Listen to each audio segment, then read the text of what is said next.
Bonjour à tous, j'espère que vous allez bien. Aujourd'hui, comme vous le voyez, je vous partage enfin ma recette du chinois que vous attendez et que vous m'avez demandé.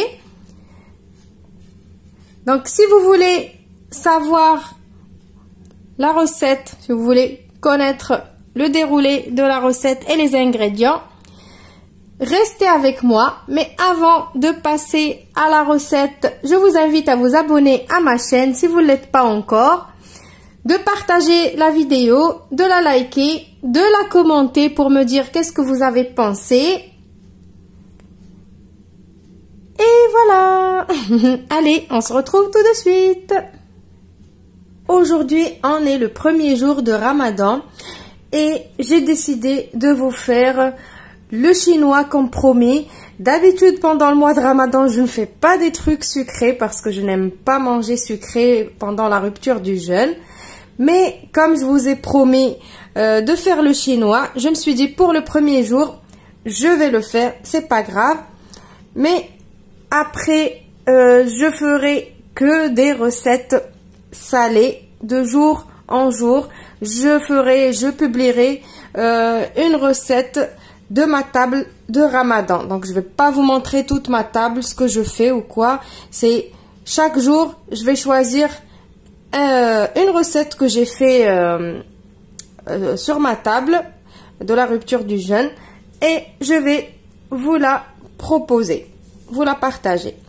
Donc, aujourd'hui, pour ce chinois, il nous faut 500 g de farine, un sachet de levure boulangère, une cuillère à soupe de miel, une petite cuillère à café de sel, 220 ml de lait, un œuf, 5 cuillères à soupe de sucre et 5 cuillères à soupe d'huile.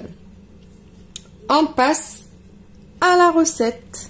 Pour ma part, je vais utiliser mon robot. Donc, si vous voulez faire la pâte à la main, suivez juste les étapes, les mêmes étapes. Donc, on va commencer par mettre le lait tiède. Un lait tiède, ni trop chaud, ni trop froid. Tiède, ça veut dire quand vous mettez le doigt dans votre lait, vous devez supporter la chaleur du lait. Il ne doit pas vous brûler. On va mettre l'huile.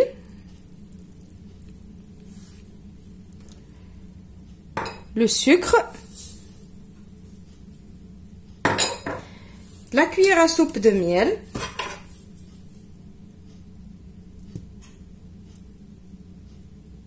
Alors le miel, c'est un conservateur et il donne un bon goût, une bonne couleur à la brioche.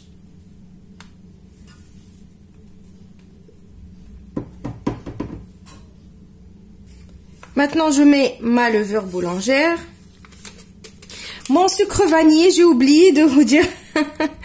j'ai oublié de dire qu'il y avait du sucre vanillé, mais moi j'ai oublié, je l'ai ouvert et je l'ai mis dans mon sucre en poudre.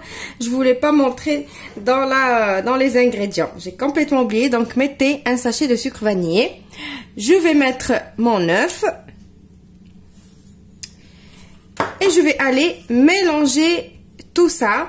Je vais mettre, pour les personnes qui ont le même robot que moi, que ça leur intéresse, je vais mettre 30 secondes, vitesse 7.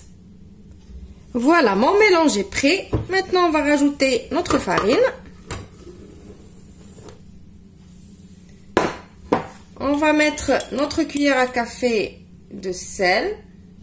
Regardez, quand je dis cuillère à café, regardez, moi, c'est vraiment une toute petite cuillère. Et elle n'est pas bombée. Voilà. Et maintenant, on va rajouter notre ingrédient secret. Une cuillère à soupe de vinaigre blanc.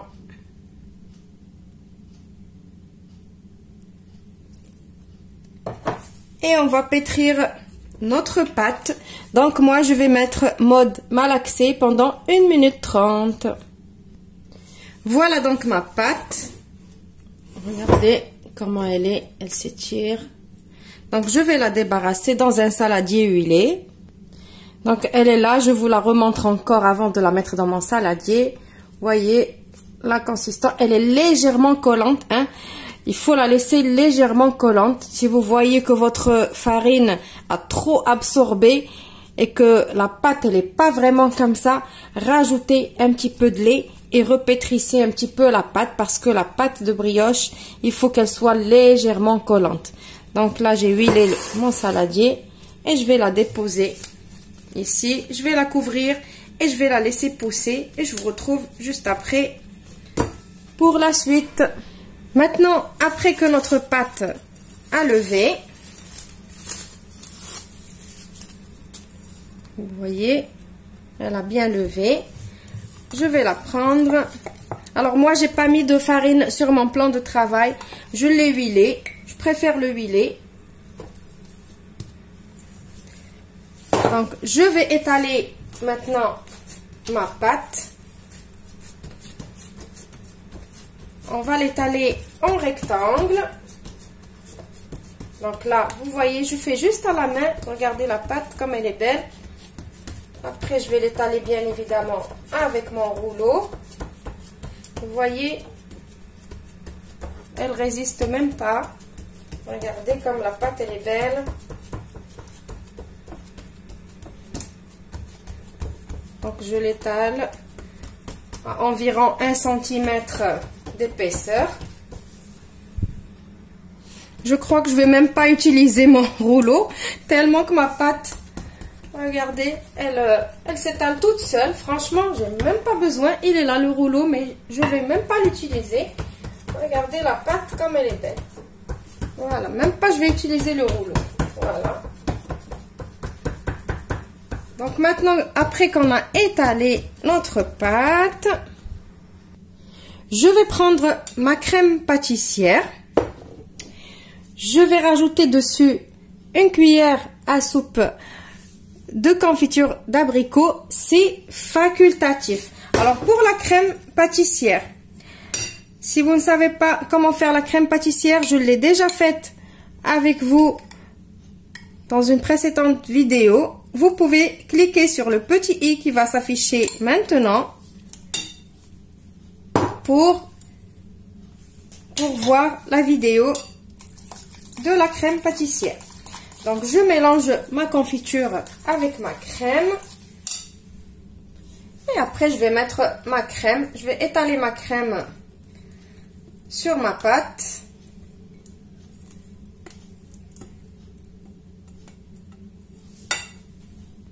Alors maintenant, juste une petite remarque. J'ai étalé toute ma crème. Donc cette petite remarque, je suis sûre et certaine que vous allez la remarquer. Vous allez remarquer que ma crème ici, elle est un petit peu granuleuse. Pourquoi? Donc vous avez déjà vu la vidéo de la crème pâtissière. Ma crème, elle est top. Là, ma crème, parce que ça fait 2 jours qu'elle est au frigo. Et quand je l'ai sortie pour l'utiliser maintenant, c'est normal, elle est un petit peu dure. Donc pour l'émulsionner, j'ai pris mon fouet et j'ai commencé à la fouetter et c'est normal, ça fait des tout petits morceaux comme ça. Alors c'est pas des grumeaux de farine ou quoi que ce soit, c'est des petits grumeaux de crème pâtissière. Donc ce n'est vraiment pas trop grave parce que avec le contact de la chaleur, avec la chaleur du four, quand ça va cuire, ça va redevenir de la crème bien liquide. Voilà, c'était juste une petite parenthèse pour que si ça vous arrive à vous aussi, n'ayez pas peur du tout. Donc vous voyez, moi je ne vous cache rien, je ne fais pas les choses, je ne cache rien, je refais pas les choses, ni rien du tout. Pourquoi faire? C'est ma crème pâtissière que j'ai faite l'autre jour avec vous. Donc vous, pour cette recette, faites la crème le jour même, ne la laissez pas dormir au frigo une journée ou deux. C'est mieux de l'utiliser le jour même pour que vous ne tombez pas dans ce petit défaut, on va dire entre guillemets. Surtout comme ça, on va la faire cuire, donc ça n'a aucun souci, ça va pas faire quoi que ce soit à notre brioche. Mais si vous voulez l'utiliser par exemple pour garnir des tartes ou quoi que ce soit, il vaut mieux l'utiliser le jour même, ne la laissez pas au frais trop longtemps. Voilà. Donc maintenant je vais prendre mes pépites de chocolat.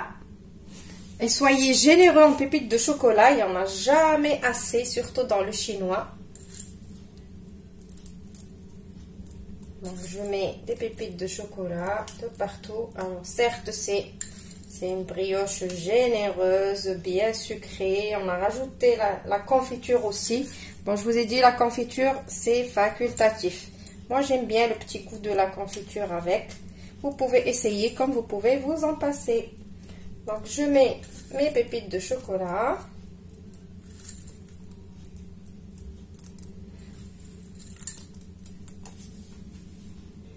Et maintenant, on va commencer à rouler notre pâte, notre chinois.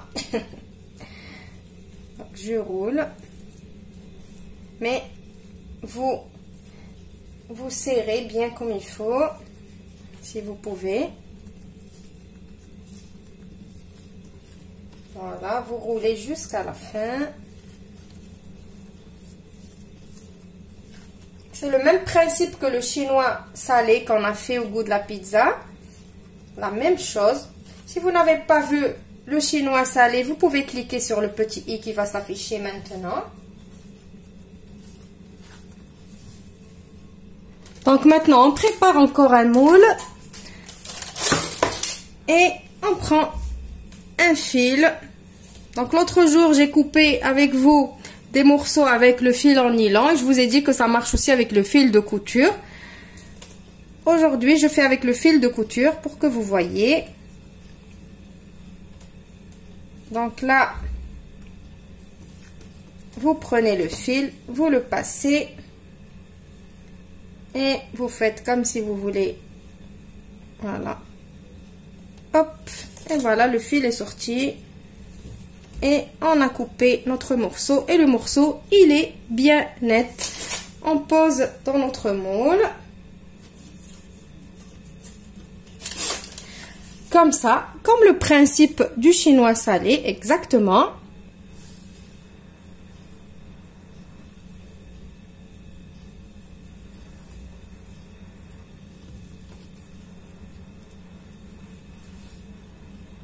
Alors, quand vous disposez votre pâte, laissez de l'espace, comme ça, la pâte, elle puisse pousser tranquillement. Voilà, maintenant j'ai coupé. Alors moi, exprès, je mets ici tout autour des gros morceaux. Et ici au milieu, je fais des petits morceaux exprès pour que les côtés, ils soient... je ne sais pas comment vous expliquer. Que ça soit plus joli à voir, on va dire. Qu'il y a un côté qui est ici plus surlevé que le milieu. Comme vous avez vu sur le chinois salé. Je préfère que ça soit comme ça, que ce soit tout plat, comme un chinois normal. Donc, et après, je laisse toujours des petites pépites, encore en plus, pour rajouter encore plus de gourmandise à la fin par-dessus, comme ça. Donc, je vais couvrir encore mon chinois. Je vais le laisser pousser encore une fois. Et après, je vais...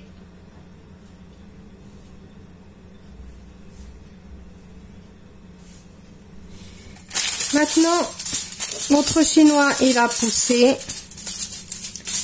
Regardez. Alors maintenant, avant de le mettre au four, on va prendre un petit peu de lait avec mon pinceau et je vais passer par-dessus, comme ça. Juste du lait. Si vous voulez rajouter du sucre vanillé dans le lait, mais moi je ne vais pas rajouter, comme on a déjà mis des pépites de chocolat, de la confiture, du sucre dans la pâte et tout. Donc, je ne vais pas en mettre. Voilà, donc j'ai préchauffé mon four à 180 degrés. Je vais mettre mon chinois au moins 35 minutes. Après, je vais surveiller peut-être 40 minutes, peut-être 45 minutes. Ça dépend de votre four. Et je vous retrouve juste après pour le résultat final. Voilà, mon chinois, il est prêt. Alors, pour l'aspect vraiment, pour avoir vraiment l'aspect du vrai chinois du commerce, j'ai rajouté un petit peu de glaçage, encore un petit peu de sucre. Oh là là. Donc, le glaçage, c'est quoi? C'est juste, j'ai mis une cuillère à soupe de sucre glace et j'ai mis une petite goutte de jus de citron et j'ai touillé et c'est devenu liquide et j'ai mis par-dessus comme ça, comme vous voyez, regardez. Ça donne un petit peu vraiment l'aspect du chinois qu'on connaît tous dans les magasins. Voilà, donc regardez la pâte comme elle est bien moelleuse. Voyez. Alors juste une petite remarque, ne faites pas la faute que j'ai faite moi tout à l'heure. J'ai pas beurré et fariné mon moule, j'ai juste mis au fond un papier cuisson. Donc vous beurrez et farinez sur tous les côtés parce que moi, regardez, ça a collé un tout petit peu. Normalement ici ça devrait être lisse, mais comme ça a collé un petit peu, j'ai dû racler avec le couteau pour le sortir. Voilà, donc là, laissez-le refroidir avant de le sortir de votre moule, bien évidemment. Et avant de mettre le glaçage aussi, si vous voulez mettre le glaçage. Voilà, donc maintenant, je vais vous couper un petit bout pour que vous voyez l'intérieur. Donc, je vais essayer de le rompre lui aussi, comme le chinois salé qu'on a fait. À part que ici il y a la crème, donc vous voyez quand même j'arrive. Par contre moi mon chinois il est encore chaud, je risque de me brûler un petit peu. Voilà, j'ai réussi quand même à le défaire. Et voilà, vous voyez, regardez.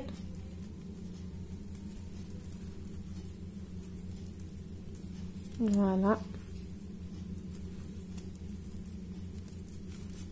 Donc normalement, laissez-le refroidir, faites pas comme moi. Et voilà, regardez-moi l'ami de cette brioche. Voilà, donc là, je ne peux pas le goûter tout de suite. Je le goûterai ce soir. Mais déjà, rien que l'odeur de la boulangerie à la maison, ça donne vraiment envie. Voilà, donc j'espère que vous allez l'essayer. Je vous retrouve demain dans une nouvelle recette. Au revoir et merci. Et ne m'oubliez pas avec vos petits pouces bleus.